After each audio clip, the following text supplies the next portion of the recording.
అందరికీ నమస్కారం. జగన్మోహన్ రెడ్డి గారు రాష్ట్రంలో చాలా బాధ్యత లేని పర్యటనలు చేస్తూ ఉన్నారు.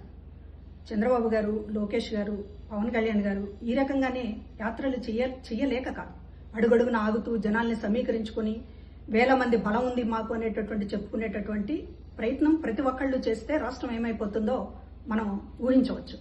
కానీ పబ్లిక్ మీటింగ్ లేకపోతే ఒక రాజకీయ కార్యక్రమం అయితే రాజకీయ కార్యక్రమం, పరామర్శ అంటే పరామర్శ, ఒక విజ్ఞతతోటి రాజకీయ నాయకులు ఎవరైనా కూడా పాటిస్తారు. కానీ జగన్మోహన్ రెడ్డి గారికి పెళ్ళైనా, పరామర్శ అయినా, లేకపోతే కాలు కదిపితే ఒక రాష్ట్రానికి సంబంధించినటువంటి ఒక పెద్ద జాతరలాగా చేసేటటువంటి ఒక కార్యక్రమాన్ని తీసుకుని రాష్ట్రంలో మిగతా ప్రజానీకానికి అందరికీ కూడా ఇబ్బంది కలిగిస్తున్నారు. ఇది బాధ్యత లేనటువంటి పర్యటనలు. మరొకటి, ఈ పర్యటనల్లో ఆయన ఏం చెప్పదలుచుకున్నారనేటటువంటిది అడుగుతున్నాం. అంబటి రాంబాబును పరామర్శించారు, జోగి రమేష్ను పరామర్శించారు. వారు మాట్లాడినటువంటి బూతులు మా పార్టీ సంస్కృతి కాదు అనేటటువంటిది ఏ రోజైనా ఒక మాట మాట్లాడారా? ఆ రోజు కొడాలి నాని కానీ, వల్లభనేని వంశీ కానీ, అసెంబ్లీలో మిగతా వాళ్ళు కానీ భువనేశ్వర్ గారి మీద ఇష్టం వచ్చినట్టు మాట్లాడుతున్నప్పుడు మీరు నవ్వి ఆనందించారు తప్ప ఈ బూతులు మాట్లాడే పరిస్థితి మాది కాదు అనేటటువంటిది ఎందుకు మీరు ఇప్పటిదాకా ఒక మాట చెప్పలేకపోయారు? వరా రవీంద్రారెడ్డిని వెనకేసుకొచ్చారు, ఈ రోజు అంబటి రాంబాబుని వెనకేసుకొస్తున్నారు, జోగి రమేష్ని వెనకేసుకొస్తున్నారు. అంటే వైసీపీ పార్టీ బూతుల సంస్కృతి కలిగినటువంటి పార్టీ, సమర్థించేటటువంటి పార్టీ అని జగన్మోహన్ రెడ్డి గారు 1000కి 1,00,000 సార్లు చెప్పకనే చెప్తున్నారు. ఇది ప్రజలు గమనించుకోవాల్సినటువంటి విషయం.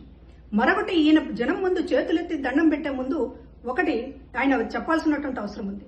చేతులు ఎత్తి మొక్కే ముందు ఆ దేవుడి ముందు, అదేవిధంగా కోట్లాది మంది ఆంధ్ర ప్రజల ముందు తిరుమల లడ్డూ విషయంలో మీ పాలనలో ఎందుకు ప్రసాదాన్ని ఒక విష రసాయనాలతో నింపారనేటటువంటి చెప్పాల్సినటువంటి అవసరం ఉంది.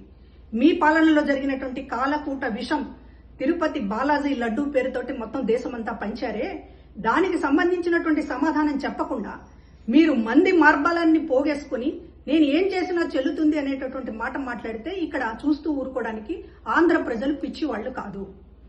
ఇవాళ మీరు సమాధానం చెప్పాల్సినటువంటి అవసరం ఉంది. మీరు ముఖ్యమంత్రి కాదు, 11 స్థానాలకి పడిపోయి జవాబుదారితనంగా ఉన్నటువంటి నాయకుడు.